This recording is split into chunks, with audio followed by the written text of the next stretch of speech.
Good evening, everyone, and thank you for joining our LGBT Live tonight. We are so glad that you're here. We got a great show lined up for you. Before we jump in with our guest, Mercy, tonight with Wild Diversity, I want to go over just a few things with you. We have launched a new Facebook group that we're really excited about. It is growing really fast, and it is for LGBTQ plus people only. Whether you love the outdoors or are interested in the outdoors, you can join that group. There are some questions that you have to answer. If you don't answer those questions, we aren't going to approve you in the group. So be sure that you do that. Also, I want to talk just a little bit about our website, which is LGBT Outdoors. There's a lot of great resources, especially while we're in quarantine right now, that you can go through. Great blogs.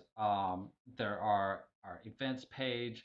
Right now, we're just doing these virtual live events for you guys.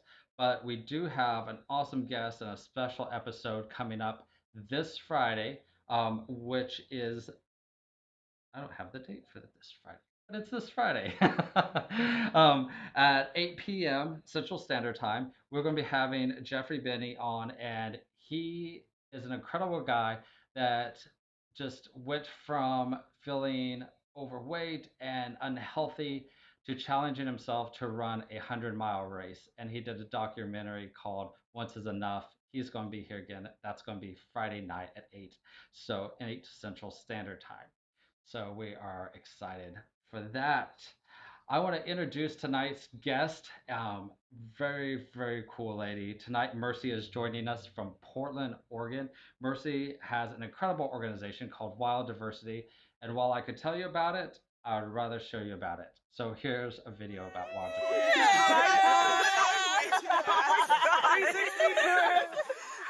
Here we are! Here we are!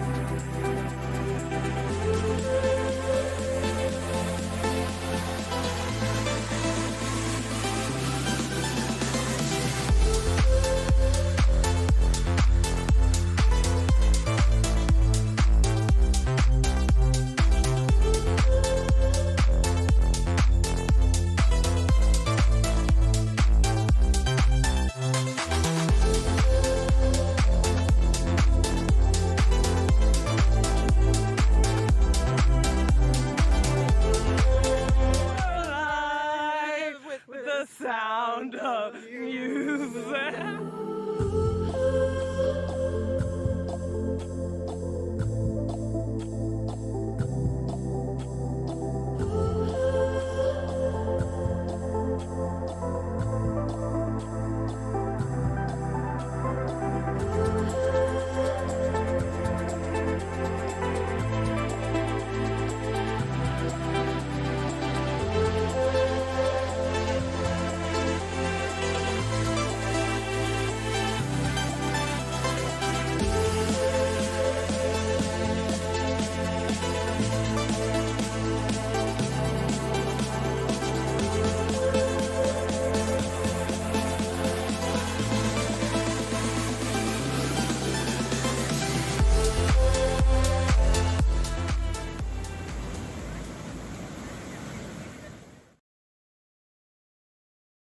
We are so glad that you're joining us tonight.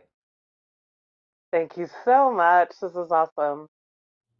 I want to start by just asking a little bit more about you yourself, and we're going to dive into wild diversity and what that is a little bit more later. Leave that little teaser going from that video.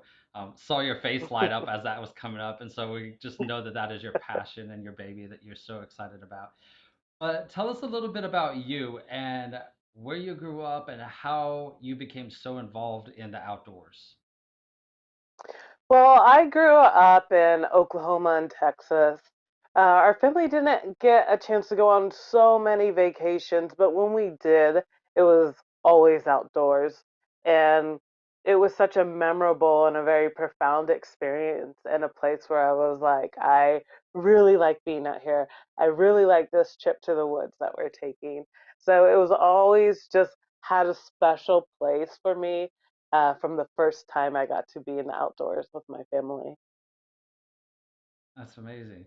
So your whole family basically loves the outdoors and is involved in different ways? Oh, absolutely not. No. Clearly, it resonated very differently for them. Um, yeah, I am definitely working my hardest to get them outdoors all the time. That's awesome. My family, I grew up in Missouri. Most of my family is pretty active outdoors. Grew up in the country. Um, yeah, they for the most part they like the outdoors.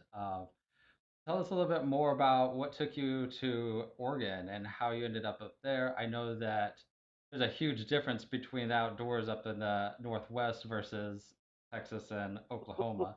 I'm in Texas, so I can definitely say that. And I know that it's a whole new world up there. I love the Northwest. But how did you end up in Portland? well, I actually lived in Hawaii prior to moving here, and I made the switch to actually skate on a roller derby team here. And then after a couple years, I started enjoying the outdoors, and it has been a place that I just can't get away from. I really enjoy it. Very cool. And it was after you moved to Portland that you started Wild Diversity? Absolutely. We started in around 2017, very not soon after the election, and I just want to really create a space for the BIPOC community, for the LGBTQ community, for people who were kind of getting erased law by law, becoming more invisible to the current governmental body. And I was like, we need a place to retreat. We need that relaxation, and we gotta feel safe while we're out there. For sure. So I definitely hear your heart and your passion for this. Was it hard when you first started it, trying to get people um, from these different communities to participate, or did you find that there was a lot of people that were hungry and ready for something like this? I definitely, people were hungry for it. People needed it. People were already out here looking for the community and couldn't find it. So it felt very needed. I think the biggest hurdle is just getting people out of that comfort zone and say it's their first time experiencing the outdoors and letting them know that it's safe, it's okay, you can sleep on the ground, you can pee outside, like it's gonna be all right. I think that was more of a challenge than finding people who are really looking for that community. Yeah, I can relate to that. We have a friend that Africa is a big passion of mine, so I've gone over there a number of times and love going over there. And I would love to take this one friend over there. And his thing is, it's too outdoors. 'Cause I guess there's just a certain level where people fear things that they're not sure how it's going to go or what to expect. And I think that there's a lot more fear that comes with the outdoors than what there needs to be. Once they just Mhm. experience it, there's so much freedom and life that comes through the outdoors Mhm. that I wish just more Absolutely. people I could. think people, sorry. No, no, go ahead. I think people, once they experience the outdoors, especially for the first time, they realize how easy it was, and all those things that they feared were just, it wasn't anything to fear. And they definitely leave with, like, okay, I got this, I can do it. Yeah. Is there anyone that comes to mind? You don't have to say their name, but somebody you can tell us about that was like maybe they were really against going to the outdoors, going on a camping trip or canoeing or something, and they did it, and that became a passion of theirs then, and they really realized how incredible that it is. Totally. I feel like we have a handful of people that come on an adventure with us and continue to come on adventures with us. People from, I see new people who, don't even know how to pack their backpack right side up, or Yeah. people who are asking me how they're going to wash up in the wild. And I was like, there's no bathrooms. And you see them, after just a single weekend, they have so much more knowledge. And there's almost nothing that we can do in the outdoors that they cannot do after. So it is very much night and day. Yeah, for sure. What's some of the challenges that you've faced? Maybe challenges as a black person, as a woman, maybe um, that you faced in general, just being in nature and an outdoorsy person, but also with wild diversity. Well, I think in the outdoors there is a considerable amount of racism, especially in our area in Oregon, that definitely prevents people of color from wanting to get out. And, those presents real dangers and intimidations. And, we try to work through those as best we can. We definitely like to go out with our community, and we like to provide these memories that remind people that it is safe to go out. We kind of like to undo other bad experiences with good ones. Um, as a nonprofit, we have a lot of support from people within and out of our community, from a lot of allies. And I just think that every once in a while you'll come up against people who just don't understand the concept of affinity space. They don't understand why, the queer and trans community need to connect. They don't understand why people of color need to connect. Um, and that rejection just turns into anger in our direction. So that has been challenging to work with and to try to navigate. And, you know, we just do our best to focus on our community, support our community, and make sure that they're safe, that they're well, that they feel protected, that they feel seen. And that's kind of our primary focus as an organization. That's incredible. Last week we had Nicki Smith on, who's a transgender professional photographer and climber, and we were talking a little bit about this. And even though we like to refer to the LGBTQ plus community as a community, there's so much prejudice that even exists among that community.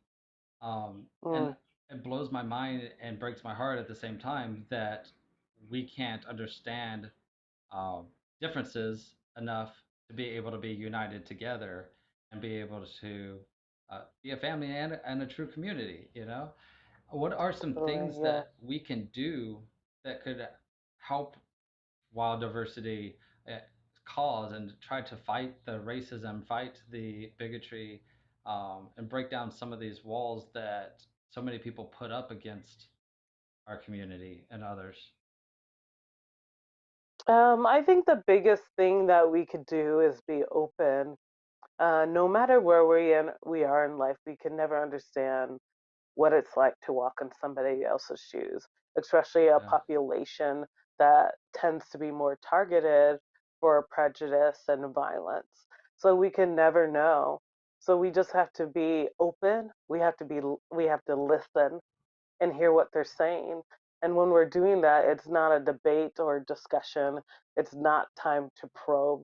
It's just time to listen. Some people are naturally better at being empathetic than others, but it doesn't mean we are anyone's without that skill. And I think just listening and hearing and trusting that they know what their experience is like better than you know what their experience is like would be a first step. And I would say the next thing is to interrupt. When you see behavior that's inappropriate, even when those marginalized people are not in that group, that's the time to interrupt. That's the time to correct. That's the time to educate and do it in a Mhm. way where it's not constantly taxing on the group that is also receiving the racism or transphobia. Then they have to always educate about racism and transphobia. If people just do their own work, do their own research, they could be really wonderful allies without taxing people who already feel the heavy burden of walking through life. It's incredible. And nature can be such a healing place, I feel, for people too. Do you Absolutely. see a lot of people that have had a lot of hurt from racism and prejudice that come into wild diversity and find a lot of healing through the nature and the different programs that you offer?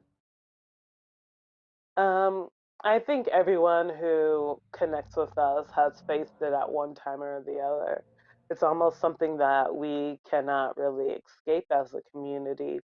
But what these spaces allows is like they can talk about it. Nobody's going to debate them on their experience. They can be open. I think one of the most healing things for me is, knowing or hearing people like, oh, I understand, like I've experienced that too, which that simple thing, that simple connection does not happen day to day. So these affinity spaces are wonderful it's almost like the mainstream world or the dominant culture kind of gaslights you into everything you're feeling and experiencing. It's not really happening. It's too much. You're just reacting, or maybe if you were this way. And when you can be with your community, you feel more sound because you're not being told you're wrong. You're not being told that you're crazy. You know that this thing's happening, and you have people connect, and they're like, yes, what you're going through is real. We're here with you. We understand. I mean, that is such a very simple thing, but it creates so much space for healing and just for you to enjoy being yourself wholly. Yeah, yeah, that's incredible. Totally think that is an amazing mission that you are set out and doing. I do want to remind everybody that is watching, if they have any questions for Mercy or myself, you can drop those into the chat. Also, feel free just to say hi in the chat and let us know where you're watching from as well. We're going to dive into a little bit more about wild diversity and conference resilience, and love for you to share Yeah. with us about that. I know that's coming up this weekend, and people still can register for it. It's going to be virtual because of everything that's going on. But share with us Yeah. about it and how people can register and what they can expect. Absolutely. So, picking up more about that infinity space, resilience was created to create this community, but also bring like outdoor education to it. I mean, it was pre COVID an outdoor conference that was truly outdoors. We'd go out to one of the reservations of our local tribes, Warm Springs, and spend the weekend on there learning from BIPOC and LGBTQ folks and teaching BIPOC and LGBTQ folks. So it was a great infinity space where people can connect. It wasn't like full of sponsors or anything. It was just us, and we got to connect as a community. And it really surrounded like one education. So just building our community confidence in the outdoors. And the second thing was just about bringing community together, just enjoying being in that space, being in the outdoors, camping, learning things, feeling safe, supporting people, receiving support. So now we're online this year, and community doesn't always mean that I am right here in the same room with you. It just means I connect with you. And that's what we're trying to do. We're trying to connect online, bring people together. We have a lot of amazing leaders leading workshops this year and just bringing the knowledge so you could learn about things about like racism or prejudice in the outdoors to learn how to start a friction fire. So it is definitely a wonderful mixed bag of information, 2 full days of workshops and trainings and just seeing these amazing outdoor leaders in our community. Sounds like an amazing experience. I know that I've registered for it, and I'm looking forward to Yay! checking it out. Nice. We have a good friend too, Justin Bubanek, who's an amazing fly fisherman in Colorado. Know that he's going to be teaching fly fishing for anybody interested in that. Yes, I'm really Um, excited. It'll and be a little Justin's plug first for year him. with us, so yay! That's really cool. I love when I was looking through it, just seeing the diversity of things that people can learn about. I think that's one of the big things that we're about LGBT Outdoors is connecting people to the outdoors, whether it's things that you have never tried at all or things that you have tried but you feel like there aren't anybody else um, in the community that likes doing what you're doing and just bringing everybody together. And so, love this conference. I think it's going to be amazing. If people Yeah. want to check it out and register, can you give us your website that people can go to? Yeah, if they go to wilddiversity.com/resilience, they'll get to learn more about the conference. The schedule's online, so you're going to see all the workshop leaders and the classes they're teaching and what time it's at. So you're going to find all the information at wilddiversity.com/resilience. Awesome. Very cool. The big question for you. When quarantine is over, what's something that you definitely want to do and when you can get out of the house and venture out again? Well, I want to get on the water. We are canceling so many trips this year, and I was really excited about a lot of them, but particularly some multi-day canoe trips. So I feel like I want to get out there, and it is something that I could do solo because we have so many rivers nearby. I would not be traveling far at all. But I just miss the community and just being outside with folks. So once this nonsense is all over, I hope to be able to get outside with my community, get on the water, sit in a canoe, pack way more stuff than we need, paddle it across and just like enjoy a full weekend. That's awesome. I wish I could join you. I think that that sounds amazing. I just want to thank you so much for coming out and sharing with our Of community. course. I hope that people have taken some stuff away from this and will sign up for the Resilience Conference and be able to attend and learn some amazing things. So, Mercy, thank you for coming, chatting with us. I hope you have a great evening and stay safe. My pleasure. Thank you. Bye. We want to go ahead and just show Mercy's information so that if you want to connect with her, you can. We're going to throw up her Instagram, which is just Wild Diversity. And we also going to throw up her website for Wild Diversity so that you can check that out, register for the conference if you want. I think it's going to be great. At least check out the website and learn more about what they are doing. Thank you so much for tuning in tonight. We are glad that you are here. We want you to know that we really do care about you, that we are a community. We're not just a Instagram page or a Facebook page or anything like that. We are a community that cares about you and that cares about connecting you to outdoor activities. Check out our website, lgbtoutdoors.com, to learn more about us. And until next time, be kind, be safe, and be you.